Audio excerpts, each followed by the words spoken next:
voltamos aqui com o nosso Espaço Heráclito. Ao fim do primeiro bloco, eu havia perguntado ao Roberto Tadei, está aqui o nosso convidado de hoje, escritor muito interessante da literatura brasileira contemporânea. Eu havia perguntado a ele sobre o outro Brasil do romance inicial do Roberto, que é o Terminal. Ele situou ali o Brasil do Norte, o Brasil que já não pertence à América do Sul, como diz aqui o narrador do Terminália. Roberto, contextualiza para nós a narrativa, para nós começarmos a escavá-la de maneira mais específica. Bom, a gente tem duas maneiras de contar ou de resumir essa narrativa. São dois narradores que se encontram numa canoa, navegando no rio Oiapoque, saindo dessa cidade, dessa vila militar, que é a chamada Clevelândia do Norte, indo para a cidade de São Jorge, na Guiana Francesa. E nesse encontro, durante esse encontro dos dois, um dos dois jornalistas, um é um jornalista aposentado, que vem de Nova York, né, ele está se aposentado e ele recebe um convite para acompanhar um grupo de estudantes na Amazônia. Então, faço só um parênteses. Esse jornalista que vem de Nova York, ele tem uma experiência, ele está deixando a carreira, né? Ele vai entrar em contato com o segundo, que tem uma experiência extremamente cosmopolita. Exatamente. Ele encontra esse segundo, que é um repórter local de Oiapoque, que já morou na Itália, já morou na França, já morou em Nova York, fala uma porção de idiomas, inclusive o idioma local, o patuá e o português.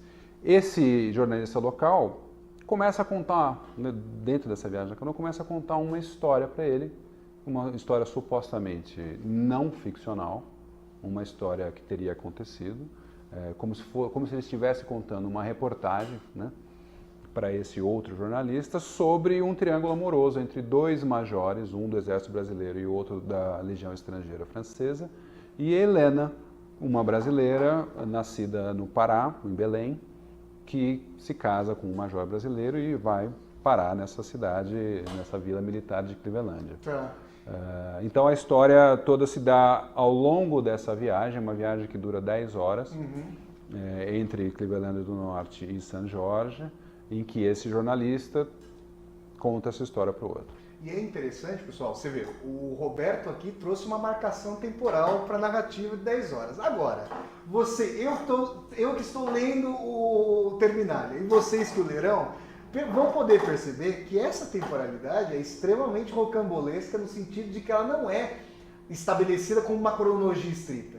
O passado, as invectivas do passado, até pela epígrafe do Scott Fitzgerald que o Roberto leu aqui, ele tem uma influência muito forte sobre o devir ali do presente até o futuro, de maneira que os sobressaltos da narrativa vão a partir do passado, a retomada da memória para ver esse fio narrativo, mas o narrador muitas vezes fala, não, agora eu preciso voltar para continuar a narrar a partir de outro ponto para que se faça sentido. E vai fazendo uma série de digressões. Esse tipo de narrativa que traz ali os dois narradores conversando no barco tem um pressuposto literário muito importante, que é justamente The Heart of Darkness, No Coração das Trevas, do escritor polonês, depois radicado na Inglaterra, o Joseph Conrad. Essa narrativa do Conrad, que também vai imbricando o tempo em uma série de contradições, que vai trazendo o mote de uma irracionalidade crescente e de uma tensão com relação à alteridade. É bom lembrar que o contexto do Conrad ali era a exploração colonial inglesa, né? Isso foi uma forte influência para você escrever Terminália, Roberto? Ele foi mais do que uma influência, ele me apontou uma possibilidade. Se você lembrar, no Coração das Trevas, a narrativa inteira do livro, ou praticamente toda ela, é feita entre aspas. Eu faço até um parênteses. Eu ia te perguntar se, porque é costume nos livros ingleses e americanos não haver travessão, muitas vezes, e ser colocado aspas. Eu ia te perguntar se esse era um detalhe que você havia retomado ali da formação anglo-saxã, mas agora você está dizendo que você pega isso do Conrad, é isso? E da tradição anglo-saxã também, porque lá é tradição, não tem o travessão, é sempre aspas. Mas no caso do Coração das Trevas, como 90% do livro é uma contação de história do Marlowe, para o autor do livro, então toda essa parte que é uma contação do Marlowe vem entre aspas.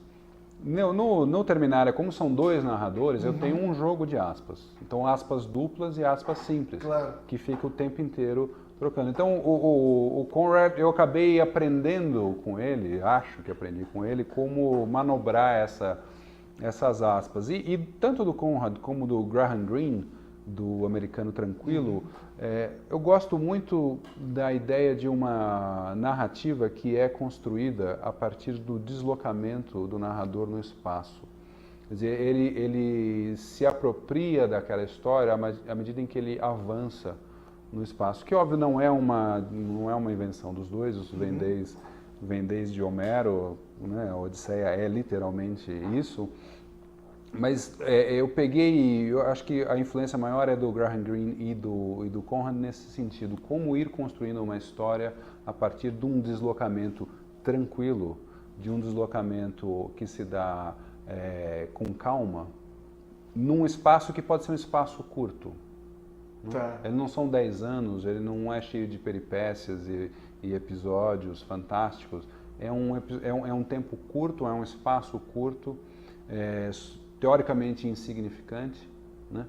Percorrer um rio no Congo, por exemplo, ele pode ser, eu posso tratar isso como um ápice do exotismo, mas também posso tratar isso como algo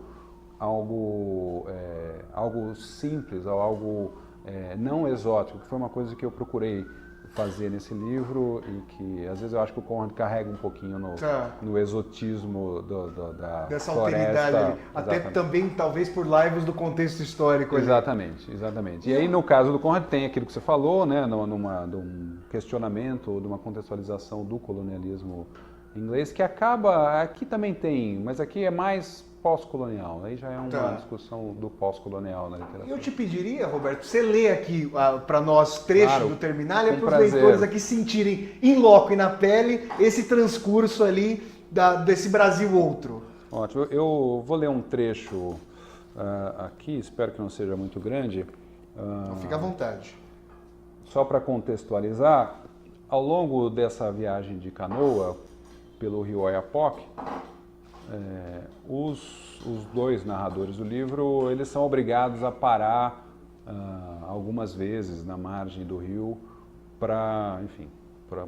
porque começa a chover, ou porque eles precisam visitar fulano de tal, ou precisam dar carona para um ou outro personagem. E numa dessas paradas, eles acabam acaba o combustível do barco e eles acabam, o narrador principal do livro resolve sair do barco e caminhar pela floresta, né? Resolve entrar na floresta ali a partir da margem, e é esse trecho que eu vou ler. Segui pelo caminho que 100 passos à frente virou uma trilha de caçador avançando ainda mais para dentro da floresta. Senti um pouco de medo e receei continuar. Como era possível ver uma área de areia adiante, ainda uma centena de passos à frente, decidi continuar. Antes que eu pudesse chegar ao clarão de areia, no entanto, outra chuva forte começou a cair sem aviso e me pegou despreparado. Carregava a minha mochila com os equipamentos eletrônicos. Queria achar logo um abrigo. Vi que a trilha se dividia logo à minha frente. De um lado estava o descoberto de areia, agora a uns 50 passos. Do outro lado, vi uma pequena cabana, construída com placas de madeira e folhas de palmeiras, bastante modesta e mal feita, embora bem mais perto de onde eu estava. Não era uma cabana indígena, definitivamente. Me lembro de ter pensado enquanto caminhava para lá debaixo de chuva. Consegui ver alguma fumaça preta saindo pelo telhado, por entre as folhagens ainda verdes das palmeiras. De onde eu estava, não era possível ver uma chaminé. Corri mais rápido em busca de abrigo. Bati palmas do lado de fora do que eu pensei ser uma porta ou uma janela. Tudo o que conseguia ver eram apenas placas misturadas formando uma parede. Toda a cabana era uma confusão de tipos diferentes de madeira, em tamanhos, cores e formatos variados. Uma mulher colocou o rosto por entre um buraco no meio das placas, um pouco para a direita de onde eu pensei ser a porta. Ela tinha o sorriso um pouco demente, a boca com apenas 3 dentes espalhados. Ela me encarou, sorrindo, por alguns segundos perturbadores, sem dizer palavra. Por detrás da casa surgiu um homem. Os dois pareciam ser velhos, passados dos 60 anos. as peles ressecadas e queimadas do excesso de sol. Ele também sorria incessantemente e também me encarava em silêncio. Foram momentos de tensão em que considerei sair correndo, imaginando se tratar de assassinos seriais escondidos na mata, ou de dois ermitãos que, na ausência de um código ancestral que os guiasse, tinham se perdido em loucura no meio da selva. Foram pensamentos rápidos e molhados pelos pingos grossos de chuva caindo das árvores. O sorriso dos dois parecia agora inocente, e a ausência de dentes era tão irresistível que temi magoá-los se saísse correndo. Foi então que o velho, muito mais baixo do que eu, abriu a porta, que consistia em outra placa de madeira abaixo da janela que até então emoldurava o rosto da mulher. E de repente estávamos os três dentro da cabana. O ar esfumaçado cheirava a madeira úmida queimada e perturbou meus sentidos por alguns instantes. Havia uma pequena fogueira no chão sendo utilizada como fogão. Em uma panela de ferro, um cozido era preparado. Não havia, de fato, nenhuma chaminé. A fumaça buscava escapar com certa dificuldade por entre as folhas. Do telhado, uma goteira caía dentro da panela.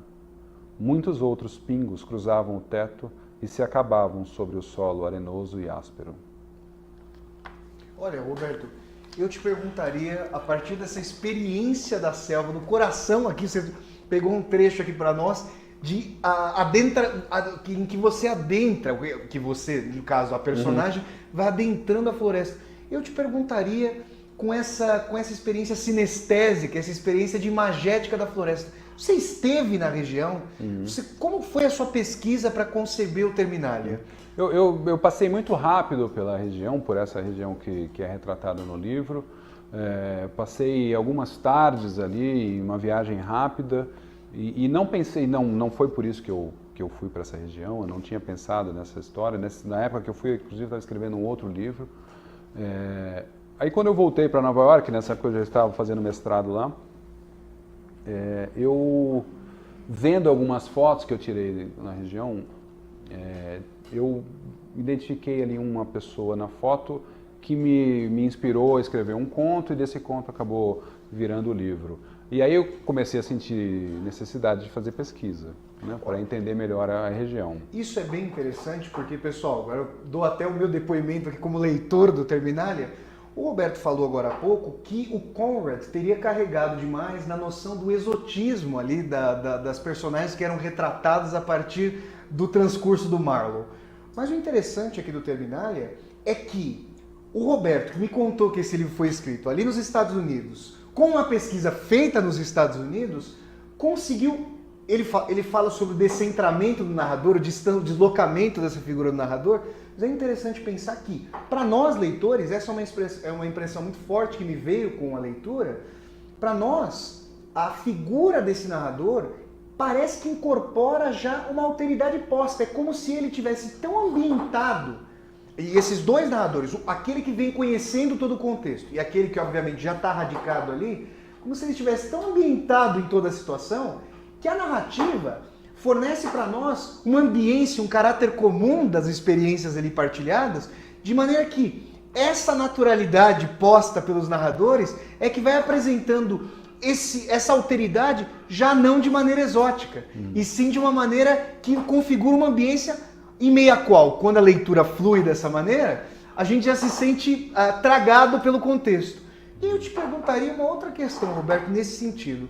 Os telespectadores do Espaço Heráclito vêm notando que a narrativa é toda entremeada por uma série de digressões, por uma série de colocações. Existe um conceito bastante antigo aqui da crítica literária que é o frame narrative, a narrativa moldura, que vai estabelecendo uma série de narrativas dentro de narrativas que ambientam as digressões, sempre em função de uma espinha dorsal da história, como você contextualizou. É o nosso ménage à trois aqui, o triângulo amoroso. Mas existem uma série de digressões e, num determinado momento, o narrador da história faz menção ao Jorge Luiz Borges e, cifradamente, se é que eu não me engano, salvo engano, ao Pierre Menard du Bois, que é uma tentativa ali de reescritura do Dom Quixote com a transmutação, palavra por palavra, de um fragmento ali do Quixote. A citação no seu livro é do Shakespeare. existe ali no Terminalia nesse sentido uma tentativa de retomar, por exemplo, no caso do Conrad, uma narrativa da alteridade, mas aí reapresentando o Brasil sobre bases que não são ditas? Aí eu faço um parênteses para te passar a palavra. Existe uma releitura das tensões da ditadura? Existe uma releitura no seu livro da questão da Guerra do Paraguai? Como é que você traria porque o livro parece dar uma série de chaves hermenêuticas para nós chegarmos às camadas dele. O que você diria sobre isso, Roberto? Bom, evidentemente eu não vou procurar explicar o livro porque... Dá todas as chaves. Sim, não, e mesmo porque ele tem uma força que vem dele e tudo que eu posso explicar é dispensável nesse sentido. Mas tem uma questão que me parece relevante falar, que é por que escrever uma história sediada numa vila militar minúscula, com uma população de, não sei, 1000 pessoas. Por que escrever isso hoje, né, em 2009, que foi o ano em que o livro foi escrito, ou 2013, que é o ano que o livro está sendo lançado, num momento em que praticamente quase todos os escritores escrevem histórias em grandes centros urbanos, ou enredos muito cosmopolitas e contemporâneos. Clevelândia do Norte, essa vila militar, para mim foi uma surpresa muito grande. É quase como se ela fosse, usando um pouco a tua lembrança do Borges, quase como se ela fosse um Aleph. Da história do Brasil e a história das tensões do mundo com relação ao Brasil. E eu já penso isso mesmo antes desse livro, uma ideia de que talvez seja mais fácil identificar as tensões e os conflitos do mundo contemporâneo numa cidade afastada do centro cosmopolita do que numa cidade como São Paulo. Interessante. Então esse é um dos motivos por qual eu acabei me deslocando para essa região, mas sem fazer disso, sem transformar essa região numa região exótica, que interessasse ao centro cosmopolita pelo seu exotismo. Uma figura ilustrativa. Exatamente, digamos. é o contrário, é exatamente o contrário, né? Tudo o que há aqui numa confusão, numa profusão de energias e vetores, lá talvez seja mais bem entendido ou seja mais fácil de perceber as direções desses vetores, desses conflitos. A região, você concordaria se eu dissesse que a região se torna uma efetiva personagem do Terminalia? Claro, evidentemente. Esse ponto... E é uma região que, enfim, que participou de uma maneira ou de outra da história recente do Brasil, mas ela também é batizada com o nome de um ex-presidente norte-americano, tem uma relação com a Europa, com a Guiana Francesa e com o resto do mundo. Então ela também não é só Brasil, ela tem uma presença universal nesse sentido, e eu busquei tratar disso de uma maneira que possa ser entendido por um leitor no Paquistão, ou um leitor nos Estados Unidos, ou um leitor no Brasil. Isso é bem interessante, pessoal, pelo seguinte sentido.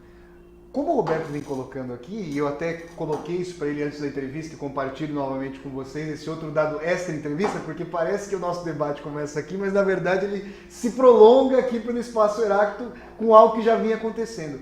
Que essa mirada do particular para o Roberto não perde, como se ele fizesse um soslaio a partir dessa particularidade para a universalidade e o espírito de tempo mesmo. Porque vejam vocês, para os leitores de Macunaíma, por exemplo, o Roberto vai retomar uma série de cosmologias indígenas para fazer uma contraposição, por exemplo, delas com questões das obras homéricas. Ele vai trazer uma série de colocações autóctones ali da região para que ela possa ser vista a partir de si mesma, mas que também não se perca, a partir desse regionalismo colocado, a sua interligação com o mundo.